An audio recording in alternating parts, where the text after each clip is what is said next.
Hello guys, hope you all are doing good. So today I will be talking about how to study effectively.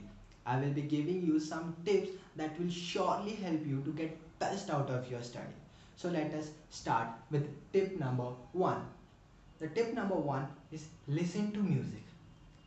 जी आपने सही सुना। आप जब पढ़ते हो आपने म्यूज़िक सुनना चाहिए। म्यूज़िक सुनने से क्या होता है, आपकी प्रोडक्टिविटी बढ़ जाती है, आप कॉन्सेंट्रेट अच्छे से कर पाते हो। और हाँ, ये इम्पॉर्टेंट बात है कि आप लिरिकल म्यूज़िक ज़्यादा प्रेफर ना करिए, आप इंस्ट्रूमेंटल म्यूज़िक ज़्यादा प्रेफर करिए। इससे क्या, वो जो लिरिक्स रहती है वो आपको डिस्ट्रैक्ट कर सकती है, और अगर डिस्ट्रैक्ट नहीं करते तो आप सुन सकते हो। पर अगर वो लिरिक्स डिस्ट्रैक्ट करती है तो आपने इंस्ट्रूमेंटल सुनने चाहिए। और ट्राई कीजिए, जब आप थियरी सब्जेक्ट्स कर रहे हो उस समय के लिए आप म्यूज़िक अवॉइड करें, क्योंकि वो डिस्ट्रैक्शंस क्रिएट होता है जब आप थियरी सब्जेक्ट के साथ म्यूज़िक सुनते हो। बट अगर आप प्रैक्टिकल सब्जेक्ट कर रहे हो जैसे कि मैथमेटिक्स, अकाउंटेंसी, ऐसे सब्जेक्ट्स के समय आप आराम से म्यूज़िक सुन के पढ़ाई कर सकते हो, और इससे आपका प्रोडक्टिविटी और एफिशिएंसी दोनों बढ़ेगा। ठीक है। Now the tip number 2 is create a study schedule. ठीक है, decide in advance what you are gonna study on a particular day. ठीक है, समझो अगर आप आज पढ़ने वाले हो तो आप आज के दिन क्या क्या पढ़ोगे, आप कौन कौन से सब्जेक्ट्स कवर करोगे, कौन कौन से टॉपिक्स कवर करोगे, ये सब आपने वेल इन एडवांस डिसाइड करना है। ठीक है, तो आप जब पढ़ने बैठोगे तब आप टाइम वेस्ट नहीं करते बैठोगे, मैं क्या पढूँ आज, क्या पढूँ। ठीक है, उसमें टाइम वेस्ट नहीं होगा और आप अच्छे से पढ़ पाओगे अगर आपने पहले से ही प्लान करके रखा है कि आज आप क्या क्या पढ़ने वाले हो। और जब आपका स्टडी टाइम ख़त्म हो जाए तब आप फिर से एक बार चेकलिस्ट देख लीजिए कि आपने कौन कौन से जो गोल्स आज के दिन के लिए सेट किए थे, कौन कौन से अचीव किए और कौन कौन से अचीव नहीं हुए। ठीक है, अभी नेक्स्ट है tip number 3, which is don't stick to a subject for more than 3 hours. सही सुना आपने, आप कोई भी एक सब्जेक्ट 3 घंटे से ज़्यादा मत करिए, क्योंकि अगर आप 3 घंटे से ज़्यादा करोगे तो आपको बोर फील होगा, आपको फटीग होगा। ठीक है, आप थक जाओगे पढ़ते पढ़ते। ठीक है, और एक ही सब्जेक्ट आप पढ़ोगे तो आपको थोड़ा सा अजीब भी लग सकता है। तो आप कोशिश करिए आप 3 घंटे से ज़्यादा कोई एक सब्जेक्ट ना पढ़े। 3 घंटे होने के बाद आप सब्जेक्ट चेंज करिए, इससे आपका प्रोडक्टिविटी इंक्रीज होगा। वरना आप अगर 2.5 या 3 घंटे से ज़्यादा अगर आपने एक सब्जेक्ट पढ़ा तो उसके बाद आप जो भी पढ़ोगे आप वो शायद से लंबे समय तक रिटेन ना कर पाओ। तो उसके बाद आप सब्जेक्ट चेंज कर लीजिए, 2.5 से 3 घंटे होने के बाद आप सब्जेक्ट चेंज कर लीजिए। Tip number 4, study by writing. ठीक है, आप जो भी पढ़ रहे हो आप वो लिख के लीजिए, जो भी आपने नोट्स आप ले रहे हो वो भी आप लिख के लीजिए। ठीक है, क्योंकि अगर आप लिख के लोगे तो आप इसे लंबे समय तक अच्छे से रिटेन कर पाओगे। एक स्टडी के मुताबिक अगर आप कुछ सिर्फ आपने सिर्फ रीड किया है तो आप उसे 2 हफ्ते बाद 10% तक रिटेन कर पाओगे। अगर आपने कुछ सुन के समझा है तो आप उसे 2 हफ्ते बाद 20% तक आप उसे रिटेन कर पाओगे। पर अगर आप लिखकर आप स्टडी कर रहे हो तो 2 हफ्ते के बाद आप 80 से 90% तक आराम से रिटेन कर पाओगे।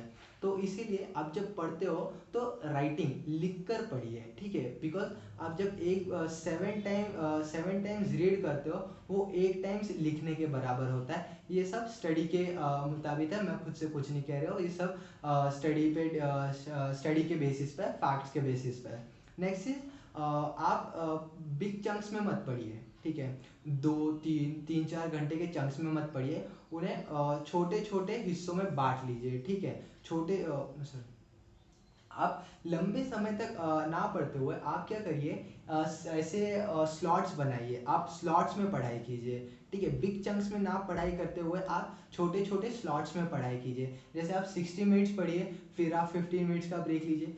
तो आप क्या कीजिए, 60 मिनट्स पढ़िए, फिर से 15 मिनट्स का ब्रेक लीजिए, फिर 60 मिनट्स पढ़िए, फिर से 15 मिनट्स का ब्रेक लीजिए। इससे होगा क्या, इससे आपकी प्रोडक्टिविटी बढ़ेगी, आपको फटीग महसूस नहीं होगा और आप उसे अच्छे से पढ़ पाओगे। और आप 15 मिनट्स के ब्रेक में आप जो चाहे वो कर सकते हो। आप चाहे तो फ़ोन इस्तेमाल करिए, बाहर एक छोटा सा वॉक मार के आ जाइए, कुछ भी करिए। 15 मिनट्स में आप फिर से रिफ़्रेश हो जाओगे। ठीक है, आप जो एक्स्ट्रा एक्टिविटीज़ करोगे उनसे आप 15 मिनट्स में आप रिफ़्रेश हो जाओगे और फिर से जब आप 1 घंटा पढ़ोगे उस समय आप पूरे कॉन्सेंट्रेशन के साथ पढ़ पाओगे। तो आप छोटे छोटे स्लॉट्स में पढ़िए, ना कि बिग चंक्स में, ठीक है। Next is no multitasking and avoid distraction. दो सबसे बड़े डिस्ट्रैक्शन, टीवी एंड मोबाइल, ठीक है। तो ये जो दो डिस्ट्रैक्शन है उन्हें अवॉइड कीजिए, क्योंकि ये जब तक ये दो डिस्ट्रैक्शंस आप अवॉइड नहीं करोगे आप प्रोडक्टिविटी इंक्रीज नहीं कर पाओगे। प्रोडक्टिविटी इंक्रीज करने की बात तो छोड़िए, आप पढ़ भी नहीं पाओगे। तो आप जब पढ़ाई करते हो तब टीवी ऑफ रखिए और मोबाइल को अपने आप से दूर रखिए। दूर तो मत रखिए, अगर आप म्यूजिक सुनते हो तो आप मोबाइल तो दूर नहीं रख पाओगे। तो कोशिश करिए जो सारे नोटिफिकेशंस है उनका ये डू नॉट डिस्टर्ब मोड पे चले जाइए, so that those notifications would not disturb you और आप म्यूजिक भी सुन पाओगे, ठीक है। So next is take the role of teacher. अभी ये सबसे इम्पॉर्टेंट है।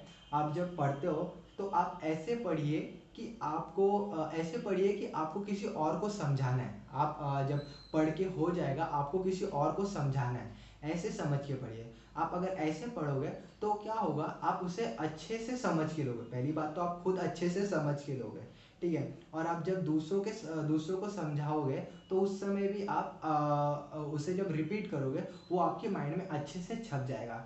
तो आप अगर कोई दूसरे को समझाएं, कोई ऐसा व्यक्ति नहीं जिसे आप समझा सको, तो आप खुद को समझाइए। अगर समझिए मैं कैसे पढ़ता हूँ, अगर मैंने कुछ पढ़ा, ठीक है, मैंने समझिए कोई टॉपिक पढ़ा, अभी ये टॉपिक मैं खुद से समझ के लूँगा पहले और फिर खुद को ऐसे लाउड वर्ड्स में खुद को समझाऊंगा। तो आप जब खुद को जब समझाते हो ऐसे खुद को समझाते हो तब आप ऐसे समझाइए कि आपका आवाज़ आपको आए, ठीक है। आप ऐसे माइंड में ही खुद को समझाओगे तो वो उससे कुछ फ़ायदा नहीं होगा। अगर आप खुद को समझाते वक्त ऐसे आवाज़ ज़्यादा रख के करोगे तो आपको सुनाई देगा और आप उसे अच्छे से रिकॉल कर पाओगे, आप उसे अच्छे से समझ पाओगे और लंबे समय तक रिटेन कर पाओगे, ठीक है। तो ये थी tip. Next tip is keep drinking water. Next tip is keep drinking water. अभी सबसे इंपॉर्टेंट चीज़ है, आप जब पढ़ाई करते हो तो ट्राई कीजिए आपके पास में आप पानी का एक बॉटल लेके बैठे, सो दैट आप रेगुलर इंटरवल्स पे आप पानी पी पाए। क्योंकि अगर आप पानी पियोगे उससे बहुत सारे फायदे होते हैं, जैसे आपको नींद नहीं आएगी, फिर आपको स्ट्रेस फील नहीं होगा, आप कॉन्सेंट्रेट कर पाओगे। और जब पानी पीने से हमारा ब्रेन स्टिमुलेट होता है फॉर डूइंग न्यू एक्टिविटीज़। तो बहुत सारे फायदे हैं पानी पीने के। तो आप क्या करिए, जब भी आप पढ़ते हो तो आप पानी ज़रूर पीजिए और रेगुलर इंटरवल्स पे पानी पीते रहिए, ठीक है। तो ये सारी टिप्स थी, ये इसकी समरी है। तो आप कोशिश करिए ये सारे टिप्स फॉलो करने की, एंड आई प्रॉमिस आप इसे अगर आप ये सारे टिप्स फॉलो करते हो तो आपकी प्रोडक्टिविटी 30 to 40% इंक्रीज हो जाएगी और आप जो भी पढ़ रहे हो आप उसे लंबे समय तक अच्छे से रिटेन कर पाओगे। Thank you.